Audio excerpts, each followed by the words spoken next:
Hallelujah, ದೇವರಿಗೆ ಸ್ತೋತ್ರ. Good morning. ಬೆಳಗಾಗಿ ಬಹಳ ಹೊತ್ತಾಯ್ತು, 7 ಗಂಟೆ ಆಯ್ತು. ನೀವು ಬೇರೆ ಎಲ್ಲಿಂದಲೋ ವೀಕ್ಷಿಸ್ತಿರ್ಬೋದು. ನಿಮ್ಗೆ ಈವ್ನಿಂಗ್ ಆಗಿರ್ಬೋದು, ಆಫ್ಟರ್ನೂನ್ ಆಗಿರ್ಬೋದು, ಅರ್ಲಿ ಮಾರ್ನಿಂಗ್ ಆಗಿರ್ಬೋದು, ಮಿಡ್ ನೈಟ್ ಆಗಿರ್ಬೋದು.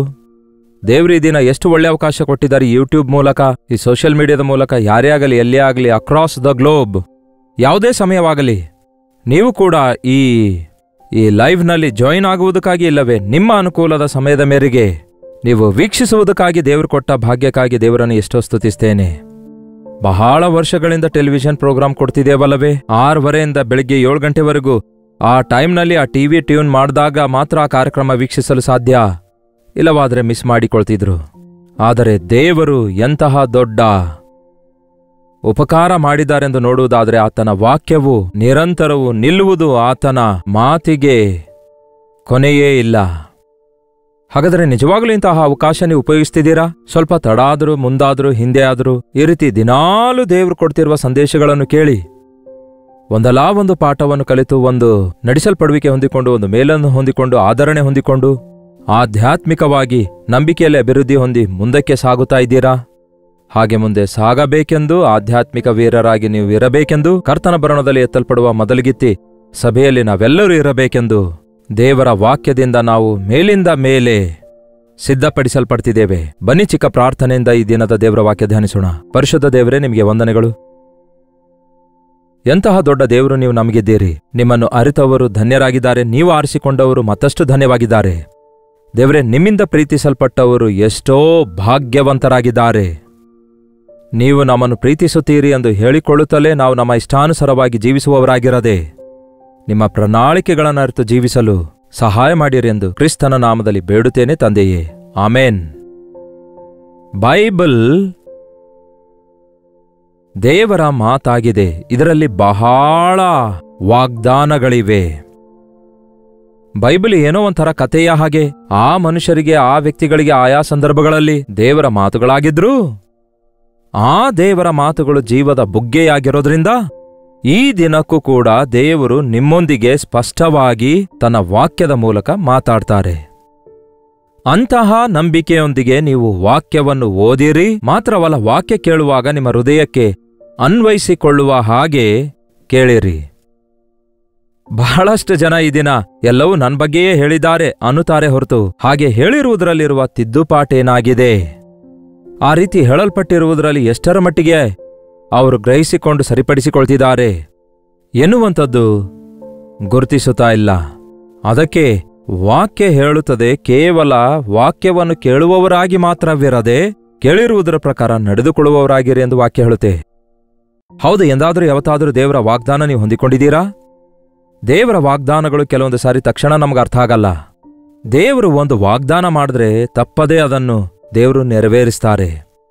ಅದು ನಮಗೆ ಅರ್ಥವಾಗದಿದ್ದರೆ ಅದನ್ನು ನಾವು ದೇವರ ಸನ್ನಿಧಿಯಲ್ಲಿ ಇಟ್ಟು ಕಾದುಕೊಂಡಿದ್ರೆ ಸಾಕು.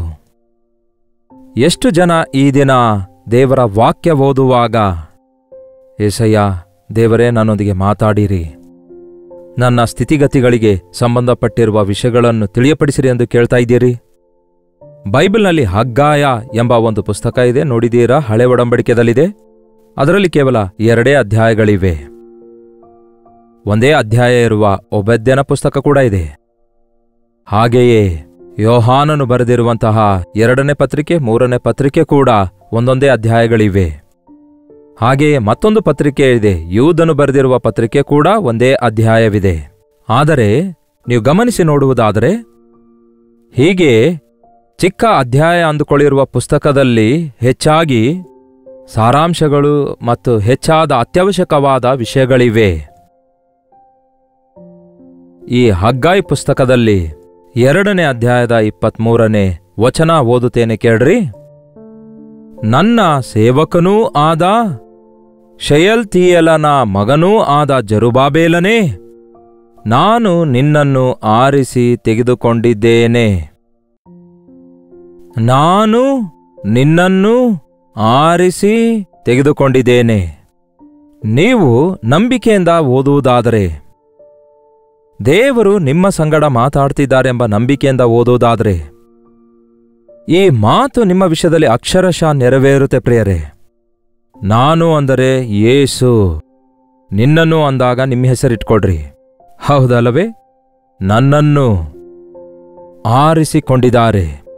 ಹಿ ಸೆಟ್ ಅಸ್ ಅಪಾರ್ಟ್. ನೋಡಿ ಪ್ರಿಯರೇ, ನಾವು ಕೆಲವೊಂದು ವಸ್ತುಗಳನ್ನು ಬೇರೆ ಮಾಡಬೇಕಾದಾಗ, ಇದು ಮಾವಿನ ಹಣ್ಣಿನ ಸೀಸನ್ ಅಲ್ಲವೋ, ತಿಂದಿದ್ದೀರಾ? ಹುಳಿ ಹುಳಿ ಸಿಹಿ ಸಿಹಿಯಾಗಿ ಇರ್ತಾವಲ್ಲವೇ? ಆ ಮಾವಿನ ಹಣ್ಣಿ ಒಂದು ಬುಟ್ಟಿಯಷ್ಟು ತಂದಿದ್ದೀರಿ ಅಂದ್ಕೊಳ್ಳಿ. ಮನೆಯೊಳಗಿರುವಂತಹ ಆ ಯಜಮಾನಳು ಏನ್ ಮಾಡ್ತಾಳೆ? ಅವುಗಳನ್ನು ಬೇರ್ಪಡಿಸ್ತಾರೆ. ಈ ಹಣ್ಣು ಬಹಳ ಚೆನ್ನಾಗಿದೆ, ಇದು ತಕ್ಷಣ ತಿನ್ಬೋದು, ಇದು ಸ್ವಲ್ಪ ಕಾಯಿಯಾಗಿದೆ, ಇದು ನಂತರ ತಿನ್ಬೋದು, ಇದು ಕೊಳ್ತು ಹೋಗಿದೆ, ಇದನ್ನು ಬಿಸಾಡ್ಬೋದು ಎಂದು ಹೀಗೆ ತೆಗೆದು ಆರಿಸಿ ತೆಗ್ತಾರೆ. ಅವರಿಗೆ ಗೊತ್ತಾಗುತ್ತೆ ಯಾವ ಹಣ್ಣು ಚೆನ್ನಾಗಿದೆ ಎಂಬುದಾಗಿ. ಚೆನ್ನಾಗಿರುವುದನ್ನು ಎತ್ತಿಡ್ತಾರೆ. ಇದು ನಮಗೋಸ್ಕರ ಇಲ್ಲವೇ ಮಕ್ಕಳಿಗೋಸ್ಕರ ಎಂದು ಪ್ರತ್ಯೇಕಿಸಿಡ್ತಾರಂತೆ. ಹಾಗೆಯೇ ದೇವರು ಕೂಡ ನಮ್ಮನ್ನು ಅದೇನೋ ನಾವು ಹಣ್ಣಾಗಿದ್ದೇವೋ, ಇನ್ನು ಕಾಯಾಗಿದ್ದೇವೋ, ಅಥವಾ ಕೊಳ್ತು ಹೋಗಿದ್ದೇವೋ ಎಂಬುದಾಗಿ ಈ ರೀತಿ ಆತನು ನೋಡ್ತಾ ಇಲ್ಲ. ಆದ್ರೆ ಆ ದೇವರು ಹೇಳ್ತಾರೆ, ನಿಮ್ಮ ಕುರಿತಾಗಿ ಉನ್ನತ ಆಲೋಚನೆಗಳು ನನಗಿವೆ, ನಿಮ್ಮನ್ನು ಆದುಕೊಂಡವನಾಗಿದ್ದೇನೆ, ಆರಿಸಿಕೊಂಡವನಾಗಿದ್ದೇನೆ, ನೀವು ನನಗೆ ಬೇಕಾದವರು ಎಂಬುದಾಗಿ. ಕೆಲವರು ಹೇಳಬಹುದು, ನಾನು ಆರಿಸಿಕೊಂಡವನು ಕೋರಿಕೊಂಡವನು ಅನ್ನುತ್ತೀರಿ, ಅಂದರೆ ಕರ್ತನು ಪುರುಷರನ್ನೇ ಆರಿಸಿಕೊಳ್ತಾರೋ, ನಾವು ಕೆಲಸಕ್ಕೆ ಬರುವುದಿಲ್ಲವೋ ಎಂದು ಸಹೋದರಿಯರು ಕೇಳಬಹುದು. ಆ ದೇವರ ವಾಕ್ಯನ ಓದುವುದಾದರೆ ದೇವರಿಂದ ಉಪಯೋಗವಾದ ಸ್ತ್ರೀಯರಲ್ಲಿ ಎಷ್ಟೋ ಜನರನ್ನು ನಾವು ನೋಡ್ತೇವೆ. ಅವರೆಲ್ಲರೂ ದೊಡ್ಡ ಪ್ರಸಂಗಿಕರಾಗಿಲ್ಲದೇ ಇರ್ಬೋದು, ಗಾಯಕರಾಗಿಲ್ಲದೇ ಇರ್ಬೋದು, ಆದರೆ ದೇವರ ಕೆಲಸದಲ್ಲಿ ಕೀ ಪೊಸಿಷನ್ನಲ್ಲಿ ದೇವರ ಪ್ರೀತಿಯನ್ನು, ಆತನ ವಾಕ್ಯವನ್ನು ಅನೇಕರಿಗೆ ತಲುಪಿಸುವುದಕ್ಕಾಗಿ, ತಮ್ಮ ಮಕ್ಕಳನ್ನು ದೇವರ ವಾಕ್ಯದಲ್ಲಿ ಬೆಳೆಸುವುದಕ್ಕಾಗಿ, ತಮ್ಮ ಗಂಡಂದರ ಹಿಂದೆ ಇದ್ದು ಪ್ರೋತ್ಸಾಹ ಕೊಡುವುದಕ್ಕಾಗಿ ಎಷ್ಟೋ ಜನ ಸ್ತ್ರೀಯರು ಉಪಯೋಗವಾಗಿದ್ದಾರೆ, ಹೊಗಳಲ್ಪಟ್ಟಿದ್ದಾರೆ. ನೀವು ಒಂದು ವೇಳೆ ಇಬ್ರಿಯರಿಗೆ ಬರೆದ ಪತ್ರಿಕೆ 11ನೇ ಅಧ್ಯಾಯ ಓದುವುದಾದರೆ, ಸಾರಳು ಅನೇಕರಿಗೆ ತಾಯಿಯಾಗಿದ್ದಾಳೆ. ಹಾಗಾಗಿ ಪ್ರತಿಯೊಬ್ಬರನ್ನು ನಿಮ್ಮ ಬಲಹೀನತೆಯ ಮೇರೆಗೆ ಅಲ್ಲ, ನಿಮ್ಮ ಯೋಗ್ಯತೆಯ ಮೇರೆಗೆ ಅಲ್ಲದೆ, ಯಾವ ಪ್ರಣಾಳಿಕೆಯಿಂದ ದೇವರು ನಮ್ಮನ್ನು ಆದುಕೊಂಡು ಆರಿಸಿಕೊಂಡಿದ್ದಾರೆಂದು ನಮಗೆ ಗೊತ್ತಿಲ್ಲದೇ ಇರಬಹುದಾದರೆ, ಆತನ ದೃಷ್ಟಿಯಲ್ಲಿ ನಾವಿದ್ದೇವೆ ಎಂಬ ಸಂಗತಿಯನ್ನು ಜ್ಞಾಪಕ ಮಾಡಿಕೊಳ್ಳುವುದಾದರೆ, ನಾವು ಅನವಶ್ಯಕವಾದ ಎಂಗ್ಸೈಟಿ, ಆತುರತೆ ಪಡುವವರಾಗಿ ಇರುವುದಿಲ್ಲ. ನನ್ನ ಭವಿಷ್ಯ ಏನಾಗ್ತದೆ, ನನ್ನ ಮಕ್ಕಳ ಭವಿಷ್ಯ ಏನಾಗ್ತದೆ, ನನ್ನ ಕುಟುಂಬ ಏನಾಗ್ತದೆ, ಮುಂದೆ ನನ್ನ ಬದುಕೇನಾಗ್ತದೆ ಎಂದು ಯೋಚಿಸಲ್ಲ. ಈ ದಿನ ಪ್ರತಿಯೊಬ್ಬರಿಗೂ ಇದೇ ಯೋಚನೆ. ಇದು ಬಹಳಷ್ಟು ಕಾಡು ಪೀಡಿಸ್ತಾ ಇದೆ. ನಾನು ವೃದ್ಧನಾದ್ರೆ ಯಾರು ನೋಡಿಕೊಳ್ತಾರೆ? ನನ್ನ ಮಕ್ಕಳು ಈಗೇ ನನಗೆ ಸರಿಯಾಗಿ ನೋಡಿಕೊಳ್ತಿಲ್ವಲ್ಲ? ನಾನು ಚೆನ್ನಾಗಿರುವಾಗಲೇ ಹೆಂಡತಿ ಸಹಕರಿಸ್ತಾ ಇಲ್ವಲ್ಲ? ಕೈಕಾಲು ಬಿದ್ದಾಗ ನಾಳಿನ ದಿನ ಸಹಕರಿಸುತ್ತಾಳೋ? ನನ್ನ ಸಂಗಡ ಇರ್ತಾಳೋ? ನನ್ನ ಗಂಡನಿಗೆ ಈಗಲೇ ಇಷ್ಟು ಚೆನ್ನಾಗಿ ಸೇವೆ ಮಾಡಿದ್ರೆ ನಾಳಿನ ದಿನ ನನಗೆ ನಿರ್ಲಕ್ಷ್ಯ ಮಾಡ್ತಾನೇನೋ? ನಾಳಿನ ದಿನ ನನಗೇನಾದರೂ ಆದರೆ ನನ್ನ ಗಂಡ ಬಿಟ್ಬಿಡ್ತಾನೇನೋ, ನನ್ನನ್ನು ಬಿಟ್ಟು ಹೋಗ್ತಾನೇನೋ? ಹೀಗೆ ಎಷ್ಟು ಹುಚ್ಚುಚ್ಚು ಆಲೋಚನೆಗಳು ಬರ್ತಾವಲ್ಲವೇ? ಮನುಷ್ಯರನ್ನು ನಂಬಿದ್ರೆ ಅಂತಹ ಆಲೋಚನೆಗಳೇ ಬರ್ತವೆ. ಮನುಷ್ಯರೆಲ್ಲರೂ ತಳ್ಳಿಬಿಟ್ಟರು, ಯೆಹೋವನೇ ನನ್ನನ್ನು ಸೇರಿಸಿಕೊಳ್ಳುವನು. ನನ್ನ ಕರ್ತನು ನನ್ನ ಕೈ ಬಿಡುವುದಿಲ್ಲ, ನನ್ನನ್ನು ತೊರೆದು ಬಿಡುವುದಿಲ್ಲ. ಲೋಕವೆಲ್ಲ ನನ್ನ ವಿರುದ್ಧ ತಿರುಗಿ ಬಿದ್ದರೂ ನನ್ನ ಕರ್ತನು ನನ್ನ ಪಕ್ಷದಲ್ಲಿದ್ದರೆ ನನಗಷ್ಟು ಸಾಕು, ಇಲ್ಲವೇ ನಾನು ದೇವರ ಪಕ್ಷದಲ್ಲಿದ್ದರೆ ಅಷ್ಟು ನನಗೆ ಸಾಕು ಎಂಬ ನಂಬಿಕೆ ನಮಗಿರಬೇಕು ಪ್ರಿಯರೇ. ನಾನೇ ನಿನ್ನನ್ನು ಆರಿಸಿಕೊಂಡಿದ್ದೇನೆಂದು ದೇವರು ಸ್ಪಷ್ಟವಾಗಿ ಹೇಳ್ತಿದ್ದಾರೆ. ಯಾರೇ ಓದಿದ್ರೂ ಕೂಡ ದೇವರು ಅವರಿಗೆ ಸ್ಪಷ್ಟವಾಗಿ ಹೇಳ್ತಿದ್ದಾರೆ, ಮತ್ತೆ ಮತ್ತೆ ಹೇಳ್ತಿದ್ದಾರೆ. ಒಂದೇ ಸಾರಿ ನಾವೆಲ್ಲರೂ ಒಟ್ಟಿಗೆ ಪ್ರಾರ್ಥನೆ ಮಾಡಿದ್ರೂ ಕೂಡ ಕೇಳಬಲ್ಲಂತಹ ದೇವರಾತನು, ಒಂದೇ ಸಾರಿ ನಮ್ಮೆಲ್ಲರ ಪ್ರಾರ್ಥನೆಗಳಿಗೆ ಉತ್ತರ ಕೊಡಬಲ್ಲಂತಹ ಅತ್ಯುನ್ನತನಾದ ದೇವರು ಆತನು. ಮನುಷ್ಯರು ಒಬ್ಬರೊಂದಿಗೆ ಮಾತಾಡುವಾಗ ಇನ್ನೊಬ್ಬರೊಂದಿಗೆ ಮಾತಾಡ್ಲಿಕ್ಕಾಗಲ್ಲ, ಒಂದು ಮಾತು ಕೇಳುವಾಗ ಇನ್ನೊಂದು ಮಾತು ಕೇಳಿಸಲ್ಲ. ಆದರೆ ದೇವರು ಹೇಳ್ತಾರೆ, ಆಕಾಶವು ನನ್ನದೇ, ಭೂಮಿಯು ನನ್ನದೇ, ಅದರಲ್ಲಿರುವ ಸಮಸ್ತವೂ ನನ್ನದೇ. ಈ ಲೋಕದಲ್ಲಿರುವಂತಹ ಎಲ್ಲಾ ಜನರು ನೀರಿನ ಹನಿಯಂತಿದ್ದಾರೆ. ಆತನು ಹಿಡಿತದಿಂದ ಆತನು ಮರಳನ್ನು ತೂರಿಸಿ ಬಿಡಬಲ್ಲನು. ಅಷ್ಟೇ ಅಲ್ಲ, ಅದ್ಭುತವಾದ ಹೆಸರಿಟ್ಟು ಆತನು ನಕ್ಷತ್ರಗಳನ್ನು ಕರೆಯಬಲ್ಲನು. ಅಂತಹ ದೊಡ್ಡ ದೇವರಲ್ಲಿ ನೀವು ನಿಜವಾಗ್ಲೂ ನಂಬಿಕೆ ಇಡೋದಾದ್ರೆ ನಿಮಗೆ ದಿಗುಲಿರಲ್ಲ, ನಿಮಗೆ ಭಯವಿರಲ್ಲ. ಆತನ ಮಾತುಗಳನ್ನು ನೀವು ನಂಬುತ್ತೀರಿ. ನಾನೇ ನಿನ್ನನ್ನು ಆರಿಸಿ ತೆಗೆದುಕೊಂಡಿರುವುದರಿಂದ ಈ ದಿನ ನಿನ್ನನ್ನು ಕರೆದುಕೊಂಡು ಮುದ್ರೆ ಉಂಗರವಾಗಿ ಮಾಡಿಕೊಳ್ಳುವೆನು. ಏನ್ ಹೇಳ್ತಿದ್ದಾರೆ ದೇವರಲ್ಲಿ ನಿಮಗೆ? ಮುದ್ರೆ ಉಂಗರವನ್ನಾಗಿ ಮಾಡಿಕೊಳ್ಳುವೆನು. ಮುದ್ರೆ ಉಂಗುರ ಅಂದ್ರೆ ಗೊತ್ತಾ? ಸೀಲ್. ರಾಜನಿಗೆ ಯಾವಾಗಲೂ ಒಂದು ಉಂಗುರ ಇರುತ್ತೆ. ಆ ರಾಜನ ಕೈಗೆ ಇರುತ್ತೆ ಅದು ಯಾವಾಗಲೂ. ಅದನ್ನು ರಾಜನು ಡಾಕ್ಯುಮೆಂಟ್ಸ್ ಮಾಡುವುದಕ್ಕಾಗಿ, ಅಂದರೆ ಆರ್ಡರ್ಸ್ ಪ್ರಿಪೇರ್ ಮಾಡಿದ ನಂತರ ಅದರ ಮೇಲೆ ಮುದ್ರಿಸುತ್ತಾನೆ. ಈಗ ನಾವು ರಬ್ಬರ್ ಸ್ಟ್ಯಾಂಪ್ ಮಾಡ್ತೇವಲ್ಲವೇ ಹಾಗೆ. ಆತನು ಏನಾದರೂ ಸೀಲ್ ಹಾಕೋದಾದರೆ ಅದೇ ಅಧಿಕಾರ ಪತ್ರವಾಗುತ್ತೆ, ಬರೆಯಲ್ಪಟ್ಟಂತಹ ಒಂದು ರಾಜಾಜ್ಞೆಯಾಗುತ್ತೆ. ಆ ರೀತಿ ಬರೆಯಲ್ಪಟ್ಟ ಒಪ್ಪಂದ ಅದು ರಾಜನು ಬರೆದ ಪತ್ರವಾಗಿರುತ್ತೆ. ಇಲ್ಲಿ ಕರ್ತನು ಹೇಳ್ತಿದ್ದಾರೆ, ಆತನು ಆರಿಸಿಕೊಂಡವರನ್ನು, ಆತನು ಪ್ರೀತಿಸಿದವರನ್ನು, ಆತನ ವಾಕ್ಯದ ಪ್ರಕಾರ ನಡೆದುಕೊಂಡವರನ್ನು ಮುದ್ರೆ ಉಂಗುರವಾಗಿ ಮಾಡ್ತೇನೆ. I will make you a seal ಎಂದು ಹೇಳ್ತಾರೆ. ಅಂದರೆ ನೀವು ಯೇಸುವಿನ ನಾಮದಲ್ಲಿ ಅಧಿಕಾರ ಹೊಂದಿಕೊಂಡವರಾಗಿರ್ತೀರಿ. ಅಬ್ಬಾ, ಎಂಥ ದೊಡ್ಡ ದೇವರು ನೋಡಿ. ಮತ್ತಾಯನ ಸುವಾರ್ತೆ 10ನೇ ಅಧ್ಯಾಯ 1ನೇ ವಚನ ಹೇಳುತ್ತೆ, ಆತನು ತನ್ನ 12 ಮಂದಿ ಶಿಷ್ಯರನ್ನು ಕರೆದು ನಾನಾ ವಿಧವಾದ ರೋಗಗಳನ್ನು ವಾಸಿ ಮಾಡುವುದಕ್ಕೂ ದೆವ್ವಗಳನ್ನು ಹೊರದೋಡಿಸುವುದಕ್ಕೂ ದುರಾತ್ಮಗಳನ್ನು ಹೊರದೋಡಿಸುವುದಕ್ಕೂ ಆತನು ಅವರಿಗೆ ಅಧಿಕಾರ ಕೊಟ್ಟನು ಎಂದು ಹೇಳುತ್ತೆ. ಅಧಿಕಾರ, ಪವರ್ ಉಳ್ಳಂಥವರು ನೋಡಿ ಹೇಗೆ ಮಿಸ್ಯೂಸ್ ಮಾಡಿಕೊಳ್ತಿದ್ದಾರೆ ಈ ಲೋಕದಲ್ಲಿ. ಒಂದು ದೇಶದಲ್ಲಿ ಎಲೆಕ್ಷನ್ ನಡೆಯುತ್ತೆ, ಆ ನಂತರ ಅದರ ರಿಸಲ್ಟ್ ಕೊನೆಗೆ ನೋಡುವಾಗ ಎಲೆಕ್ಷನ್ ಆಗಿ ಹೆಚ್ಚು ಕಡಿಮೆ 40 ದಿನದೊಳಗೆ ರಿಸಲ್ಟ್ ಬರ್ತವೆ. ಆಗ ಯಾರಿಗೆ ಎಂತಹ ಅಧಿಕಾರ ಸಿಗುತ್ತೋ, ಯಾರು ಅಧಿಕಾರಕ್ಕೆ ಬರುತ್ತಾರೋ ಎಂದು ಎಲ್ಲರೂ ತವಕದಿಂದ ಎದುರು ನೋಡುತ್ತಿರ್ತಾರೆ. ದೇವರ ಮಕ್ಕಳಾದ ನಾವು, ದೇವರು ಕೋರಿಕೊಂಡವರು, ದೇವರು ಯಾರಿಗೆ ಉಂಗುರ ಕೊಡ್ತಾರೆ, ದೇವರು ಯಾರಿಗೆ ಅಧಿಕಾರ ಕೊಡ್ತಾರೆ, ಅದು ಯಾರಾಗಿರ್ತಾರೆಂಬುದು ನಮಗೆ ಅಗತ್ಯವಲ್ಲ. ದೇವರು ಆರಿಸಿಕೊಂಡಂಥವರು, ದೇವರು ಅಧಿಕಾರ ಕೊಟ್ಟಂಥವರು. ಯಾಕೆಂದರೆ ಪ್ರತಿ ಅಧಿಕಾರವು ಮೇಲಿನಿಂದ ಬರುತ್ತದೆ.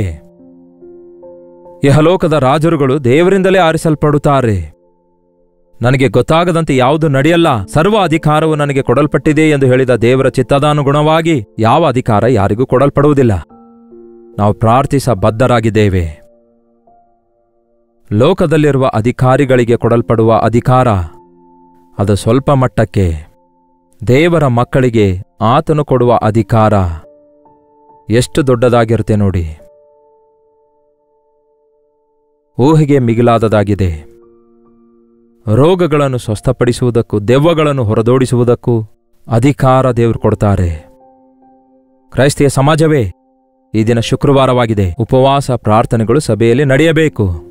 ನೀವು ನಿಮ್ಮ ನಿಮ್ಮ ಸಭೆಗಳಲ್ಲಿ ಶುಕ್ರವಾರವಾಗಲಿ ಶನಿವಾರವಾಗಲಿ ಯಾವ ದಿನ ಉಪವಾಸ ಪ್ರಾರ್ಥನೆ ಇರುತ್ತೋ ಆ ದಿನ ಜಾಯಿನ್ ಆಗ್ರಿ. ಒಂದು ವೇಳೆ ನೀವಿರುವ ಸ್ಥಳದಲ್ಲಿ ಉಪವಾಸ ಪ್ರಾರ್ಥನೆ ಕೂಟ ಇಲ್ಲದಿದ್ದರೆ ನೀವು ವೈಯಕ್ತಿಕವಾಗಿ ಉಪವಾಸವಿದ್ದು ಪ್ರಾರ್ಥಿಸಬಹುದು. ನೀವು ನಮ್ಮೊಂದಿಗೂ ಕೂಡ ಐಕ್ಯವಾಗಿರ್ಬೋದು. ಪ್ರತಿ ಶುಕ್ರವಾರ ಬೆಳಗ್ಗೆ 7 ಗಂಟೆಗೆ ಈ ರೀತಿ ಅನುದಿನದ ಧ್ಯಾನ ನಿಮಗೆ ಈ ರೀತಿ ಲೈವ್ ಕೊಡುತ್ತೇವೆ. ನೀವು ಕೂಡ ಐಕ್ಯವಾಗಿದ್ದು ಪ್ರಾರ್ಥಿಸಬಹುದು. ಸಭೆ ಪ್ರಾರ್ಥಿಸುವಾಗ ಅದ್ಭುತ ಕಾರ್ಯ ನಡೆಯುತ್ತೆ. ದೇವರು ನಮಗೆ ಅಧಿಕಾರ ಕೊಟ್ಟಿದ್ದಾರೆ. ದೇವರ ರಾಜ್ಯವನ್ನು ಕಟ್ಟುವುದಕ್ಕಾಗಿ, ಸೈತಾನನನ್ನು ಹೊರದೋಡಿಸುವುದಕ್ಕಾಗಿ. ಒಮ್ಮೆ ನೋಡೋಣ ಬನ್ನಿರಿ, ಮತ್ತಾಯನ ಸುವಾರ್ತೆ 16ನೇ ಅಧ್ಯಾಯ ಅದರಲ್ಲಿ 19ನೇ ವಚನ ಓದುತ್ತಿದ್ದೇನೆ ಕೇಳ್ರಿ. ಪರಲೋಕ ರಾಜ್ಯದ ಬೀಗದ ಕೈಗಳನ್ನು ನಿನಗೆ ಕೊಡುವೆನು. ಭೂಲೋಕದಲ್ಲಿ ನೀನು ಯಾವುದನ್ನು ಕಟ್ಟುತ್ತೀಯೋ ಅದು ಪರಲೋಕದಲ್ಲಿಯೂ ಕಟ್ಟಿರುವುದು. ಭೂಲೋಕದಲ್ಲಿ ನೀನು ಯಾವುದನ್ನು ಬಿಚ್ಚುತ್ತೀಯೋ ಅದು ಪರಲೋಕದಲ್ಲಿಯೂ ಬಿಚ್ಚಲ್ಪಡುವುದು ಎಂದು ಯೇಸು ಅವನಿಗೆ ಹೇಳಿದರು. ಪರಲೋಕದ ಬೀಗದ ಕೈ ನೀನು ಕೊಡ್ತೇನೆ. ಏನಂತೆ? ಇಲ್ಲಿ ಬೀಗದ ಕೈ ಎಂದು ಹೇಳಲಾಗಿದೆ, ಆದರೆ ನಮ್ಮ ಕೈಯಲ್ಲಿ ಬೀಗದ ಕೈ ಇಲ್ವಲ್ಲ, ಲಾಕ್ ನಂಬರ್ ಇದೆ ಅನ್ನುತ್ತೀರಿ. ಈ ದಿನಗಳಲ್ಲಿ ಬಹಳಷ್ಟು ಜನ ಆ ಒಂದು ಸೆಲ್ ಫೋನನ್ನು ಲಾಕ್ ಮಾಡಿಟ್ಕೊಳ್ತಿದ್ದಾರೆ.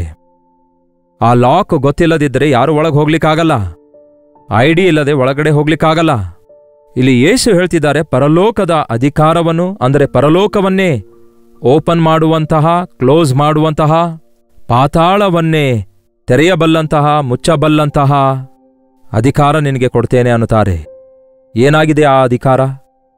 ಏನಾಗಿದೆ ಆ ಬೀಗದ ಕೈ? ನನಗೆ ಗೊತ್ತಿರುವುದರ ಪ್ರಕಾರ ಆ ಬೀಗದ ಕೈಯೇ ಪ್ರಾರ್ಥನೆಯಾಗಿದೆ. 2-3 ಸೇರಿ ಯಾವುದನ್ನು ಭೂಲೋಕದಲ್ಲಿ ಅವರು ಬಂಧಿಸುತ್ತಾರೋ ಅದು ಪರಲೋಕದಲ್ಲಿ ಬಂಧಿಸಲ್ಪಡ್ತದೆ. ಯಾವುದನ್ನು ಬಿಚ್ಚುತ್ತಾರೋ ಅದು ಪರಲೋಕದಲ್ಲಿ ಬಿಚ್ಚಲ್ಪಡುತ್ತದೆ.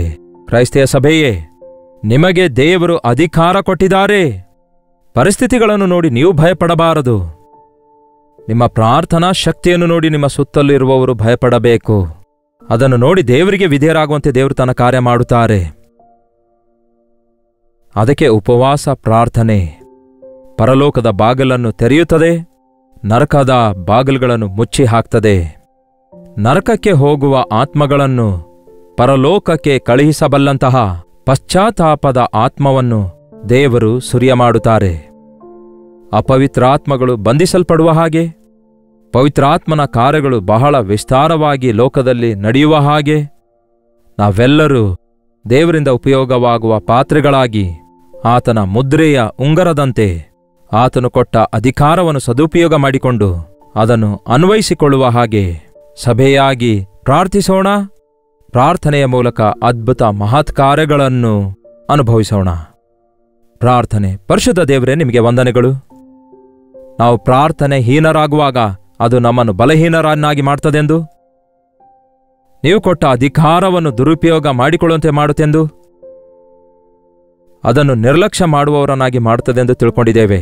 ಈ ದಿನ ನಜರೇತಿನ ಯೇಸು ಕ್ರಿಸ್ತನ ನಾಮದಲ್ಲಿ ಸ್ವಸ್ಥತೆಗಳು, ಅದ್ಭುತ ಮಹತ್ಕಾರ್ಯಗಳು ಈ ಅಂತ್ಯ ದಿನಗಳಲ್ಲಿ ನಡೆಯುವ ಹಾಗೆ, ಸೈತಾನನ ಕಾರ್ಯಗಳೆಲ್ಲ ಲಯವಾಗಿ ಪವಿತ್ರಾತ್ಮನ ಕಾರ್ಯಗಳು ಪ್ರಪಂಚದಲ್ಲೆಲ್ಲ ನಡೆಯುವ ಹಾಗೆ ದೇವರೇ, ನಿಮ್ಮ ಆತ್ಮನನ್ನು ಸುರಿಯ ಮಾಡಿರಿ. ಈ ಲೈವ್ನಲ್ಲಿದ್ದಂಥವರಲ್ಲಿ ಯಾರನ್ನೆಲ್ಲ ನೀವು ಆರಿಸಿಕೊಂಡಿದ್ದೀರೋ, ಯಾವ ಯಾವ ಕೆಲಸಗಳಿಗಾಗಿ ಆರಿಸಿಕೊಂಡಿದ್ದೀರೋ, ಆ ನಿಮ್ಮ ಪ್ರಣಾಳಿಕೆಗಳನ್ನು ನಮ್ಮ ವಿಷಯದಲ್ಲಿ ನೆರವೇರಿಸಿರಿ ಎಂದು ಯೇಸು ಕ್ರಿಸ್ತನ ನಾಮದಲ್ಲಿ ಬೇಡಿ ಹೊಂದಿದ್ದೇನೆ ತಂದೆಯೇ, ಆಮೇನ್. ನಮ್ಮ ತಂದೆಯಾದ ದೇವರ ಪ್ರೀತಿಯು, ಮಗನಾಗಿರುವ ಕ್ರಿಸ್ತನ ಕೃಪೆಯು, ಆದರಣೆಕರ್ತನಾದ ಪವಿತ್ರಾತ್ಮನ ಸಹವಾಸವು ಕೂಡಿ ಬಂದಿರುವ ನಮ್ಮೆಲ್ಲರ ಸಂಗಡ ಇಂದಿಗೂ ಸದಾಕಾಲಕ್ಕೂ ನೆಲೆಯಾಗಿರಲಿ. ಆಮೇನ್. ದೇವರಿಗೆ ಸ್ತೋತ್ರ. ನಿಮ್ಮ ಪ್ರಾರ್ಥನಾ ಮನವಿ 8939731313 ನಂಬರ್ಗೆ, ಇತರ ದೇಶದಿಂದಲೂ ಸಹ ವೀಕ್ಷಿಸುವುದಾದರೆ ಕೊಡಲ್ಪಟ್ಟ ಇದೇ ನಂಬರ್ಗೆ ಒಂದು ಟೆಕ್ಸ್ಟ್ ಆಗಲಿ ವಾಯ್ಸ್ ಮೆಸೇಜ್ ಮೂಲಕ ವಾಟ್ಸಪ್ ಕಳಿಸಿಕೊಡಿರಿ. ನಿಮಗಾಗಿ ನಾವು ಪ್ರಾರ್ಥಿಸ್ತಿದ್ದೇವೆ, ನೀವು ಕೂಡ ಪ್ರಾರ್ಥಿಸಿರಿ. ದೇವರು ತನ್ನ ಅದ್ಭುತ ಮಹತ್ ಕಾರ್ಯಗಳನ್ನು ಮಾಡ್ತಾರೆ. ಪ್ರಾರ್ಥನೆ ಮೂಲಕ ಇಂತಹ ಕಾರ್ಯ ದೇವರು ಅಂತ್ಯಕಾಲದಲ್ಲಿ ಮಾಡಲು ಆಶಿಸುತ್ತಿದ್ದಾರೆ. ಆತನಲ್ಲಿ ನಂಬಿಕೆ ಇಡೋಣ, ಆತನಿಗೆ ಮೊರೆ ಇಡೋಣ, ಆತನು ಕೊಟ್ಟ ಅಧಿಕಾರವನ್ನು ಉಪಯೋಗಿಸಿ ಸೈತಾನನನ್ನು ಎದುರಿಸೋಣ. Doctor Jaipal Kannada YouTube channel ಅನ್ನು ಸಬ್ಸ್ಕ್ರೈಬ್ ಮಾಡಿಕೊಳ್ಳಿರಿ, ಲೈಕ್ ಮಾಡಿರಿ, ಶೇರ್ ಮಾಡಿರಿ. ಕಾಮೆಂಟ್ ಸೆಕ್ಷನ್ನಲ್ಲಿ ಬಂದು ನಿಮ್ಮ ಹೆಸರು ಟೈಪ್ ಮಾಡಿ. ಕರ್ತನು ನಿಮಗೆ ಕೊಟ್ಟಿರುವಂತಹ ಸಭೆಯಲ್ಲಿ ಈ ದಿನ ಶುಕ್ರವಾರ ಉಪವಾಸ ಪ್ರಾರ್ಥನೆಯಲ್ಲಿ ಪ್ರತಿಯೊಬ್ಬರು ಪಾಲ್ಗೊಂಡು ಐಕ್ಯತೆಯಿಂದ ಪ್ರಾರ್ಥನೆ ಮಾಡಿ ದೇವರ ಅದ್ಭುತ ಕಾರ್ಯ ಅನುಭವಿಸಿ ಆಧ್ಯಾತ್ಮಿಕವಾಗಿ ಬಲಗೊಳ್ಳಿರಿ.